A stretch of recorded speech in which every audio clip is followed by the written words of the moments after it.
ওই লোড ম্যানেজমেন্টের আওতায় সংসদও যেন থাকে, এখানেও যেন যদি ঢাকার অন্য অংশে 1 ঘন্টা থাকে, এখানেও 1 ঘন্টা যেন বিদ্যুৎ না থাকে। সংসদ তো চালু রাখতে হবে, সংসদ বন্ধ করা যাবে না।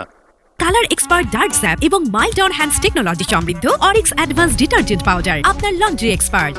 কমিটি হলে আমরা উভয়ে এই সমস্যা নিরসনে ভূমিকা রাখার সুযোগ পাব। আমি মাননীয় সংসদ নেতাকে ধন্যবাদ জানাই, তিনি এটাকে কগনিজেন্সে নিয়েছেন এবং একটা কনক্রিট প্রস্তাবও পেশ করেছেন। কমিটির সদস্য সংখ্যাও তিনি প্রস্তাব করেছেন এবং সরকারি দলের পক্ষ থেকে 5 জনের কথা এখানেই পরিষ্কার ঘোষণা করেছেন।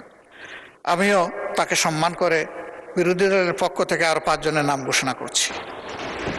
জনাব সাইফুল আলম খান, ঢাকা 12, নুরুল ইসলাম, চাঁপাইনবাবগঞ্জ 3, আব্দুল বাতেন, ঢাকা 16, মোহাম্মদ আবুল হাসনাত, কুমিল্লা 4, মুফতি মাওলানা আবুল হাসান, সিলেট 5।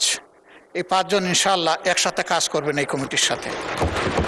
মাননীয় স্পিকার, এর সাথে আমি আমাদের খনিজ সম্পদ, বিদ্যুৎ ও জ্বালানি প্রতিমন্ত্রী যে প্রস্তাবটা এই সংসদে এনেছেন ঢাকায় লোড ম্যানেজমেন্টের ব্যাপারে, আমি বলবো যে মেহরবানি করে এটা যেন সংসদ থেকে শুরু হয়, সংসদ যেন এর বাইরে না থাকে। ওই লোড ম্যানেজমেন্টের আওতায় সংসদও যেন থাকে, এখানেও যেন যদি ঢাকার অন্য অংশে 1 ঘন্টা থাকে, এখানেও 1 ঘন্টা যেন বিদ্যুৎ না থাকে।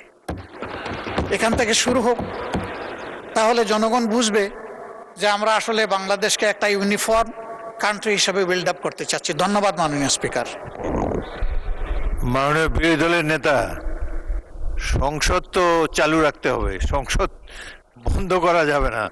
আমি সংসদ ভবন বলেছি, সংসদের অধিবেশন আমি বলি নাই। অধিবেশনের বাইরে অনেক কর্মঘণ্টা আছে, ধন্যবাদ, আমি সেই কথাটাই বলেছি। ধন্যবাদ মাননীয়। ধন্যবাদ।